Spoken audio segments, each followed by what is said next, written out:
Hello, Jim's brother. The container 40 feet GP arrived. Arrived. And have a look inside. It's empty now. And we're going to load the following equipment: the 3 meters screw, the 3 meters auger with yellow color paint. And this is the auger steel frame, and this one is 2 meters pallet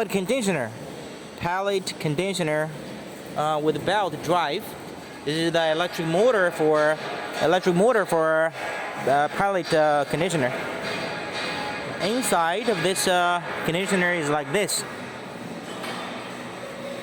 And this one is the new 22 kilowatts pellet machine with a oil pump, input hopper,